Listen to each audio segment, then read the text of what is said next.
இது எங்களுக்கான ஆர்ப்பாட்டம் அல்ல, இங்கே உள்ள நகரத்தில் வாழக்கூடிய அனைத்து தரப்பு மக்களுக்குமான ஆர்ப்பாட்டம். அது முக்கியமாக சொல்ல வேண்டுமென்றால் பாதாள சாக்கடை திட்டம் தமிழ்நாட்டிலேயே இந்த திட்டம் தோல்வி என்று சொன்னால் அது மயிலாடுதுறையில் மட்டும்தான் பொங்கி வழிகிறது. அந்த பொங்கி வழிகின்ற பாதாள சாக்கடையில் தான் நம்முடைய எதிர்கட்சி தலைவர் எடப்பாடி பழனிசாமி காவிரியில் புஷ்கர விழாவில் குளித்துவிட்டு நீராடி சென்றார். அது புஷ்கர நீர் அல்ல, பாதாள சாக்கடை நீர். இங்கே உள்ளவர்கள் ஏமாற்றி எதிர்கட்சி தலைவர் எடப்பாடி பழனிசாமி இங்கே அழைத்து வந்து இங்கே அந்த தண்ணீரில் மூழ்கடித்து அதை ஒரு விழாவாக கொண்டாடினார்கள். எங்கு சென்றாலும் பொங்கி பொங்கி வழிகிறது. பேராசிரியர் ஐயா அவர்கள் கூட, முரளி ஐயா அவர்கள் கூட எப்போதும் இதை பற்றி ஒரு பதிவு போட்டுக்கொண்டே இருப்பார். நானும் போட்டுக்கொண்டே இருப்பேன். குறிப்பாக பார்த்தால் அங்கே இந்த ஆர்டி மருத்துவமனை, அந்த பிஸ்பி பர்னிச்சருக்கு எதிரே எனி டைமும் எந்த நேரமும் பொங்கி வழிந்து கொண்டே இருக்கும். அந்த நீரானது இந்த மல்லிகா பர்னிச்சருக்கு பக்கத்தில் உள்ள குளத்தில் நிரம்பி கொண்டிருக்கிறது.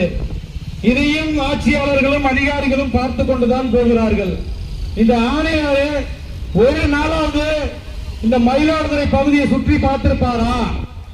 அவரை பார்க்கவே விடுவது கிடையாது. நகரமன்ற தலைவர், உனக்கு இங்க உட்கார்றதான் வேலை, நான் சொல்றதான் நீ செய்யணும், நீ அங்க போனா போகணும், நான் இங்க வானா வரணும், நம்ம எல்லாருமே சேர்ந்து ஆதீனத்து காலில் தான் விழுவணும்.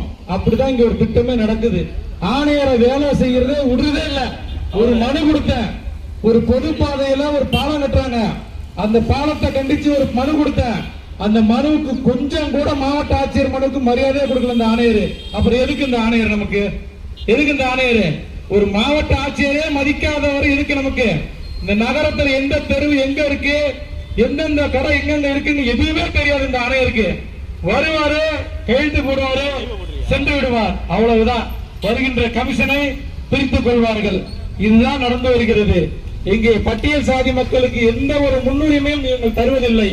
ஒரு அரசியல் கட்சி நிர்வாகத்திலும் கொடுப்பதில்லை, இங்கே நடக்கின்ற அதிகாரத்திலும் கொடுப்பதில்லை.